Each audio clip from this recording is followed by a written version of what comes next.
একটি পর্বত ঘেরা জনপদ, সীমান্ত জুড়ে বিদ্রোহ, ভিতরে লুকিয়ে আছে এমন এক সম্পদ যা ঘিরে চলছে বৈশ্বিক ক্ষমতার লড়াই।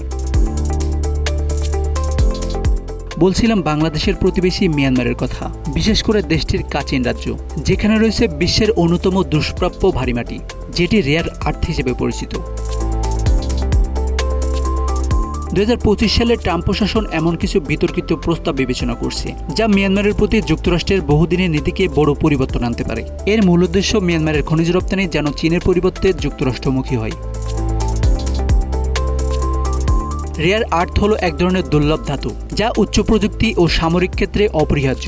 এর মধ্যে ভারী রেয়ার আর্থ বা ভারী দুর্লভ মৃত্তিকা ব্যবহৃত হয় যুদ্ধবিমান, ক্ষেপণাস্ত্র ও উন্নত অস্ত্র তৈরিতে।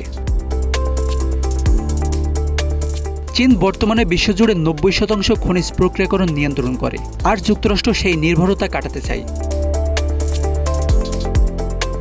যুক্তরাষ্ট্রের সামনে দুইটি পথ খোলা। প্রথমত, জান্তার সরকারের সঙ্গে সমঝোতা করে কাচিন স্বাধীনতা বাহিনী কেআইএর সঙ্গে একটি শান্তি চুক্তির পথ তৈরি করা। দ্বিতীয়ত, জান্তাকে পাশ কাটিয়ে সরাসরি কেআইএর সঙ্গে কাজ করা। তবে বাস্তবতা জটিল। মিয়ানমারের সামরিক জান্তা একাধিক আন্তর্জাতিক নিষেধাজ্ঞার মুখে, যার মধ্যে রয়েছে রোহিঙ্গাদের উপর গণহত্যার অভিযোগ। তবুও যুক্তরাষ্ট্র মনে করে কাচিন অঞ্চলের খনিজ সম্পদ তাদের জন্য একটি কৌশলগত সুযোগ, যা চীনের একচেটিয়া আধিপত্য ভাঙতে পারে।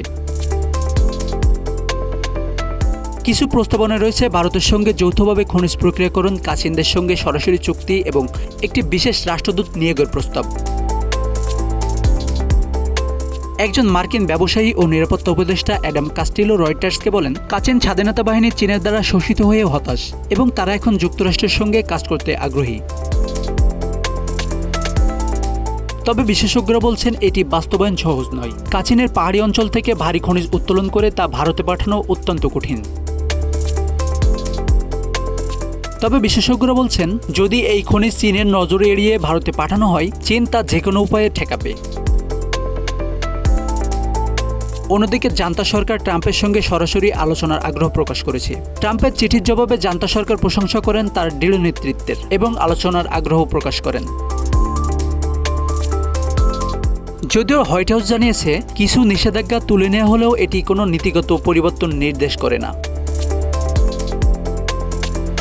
এই আলোচনা এখনও প্রাথমিক পর্যায়ে, তবে বিষয়টি স্পষ্ট। বিশ্ব এখন এক নতুন খনিজ প্রতিযোগিতার মুখোমুখি, যার কেন্দ্র মিয়ানমার।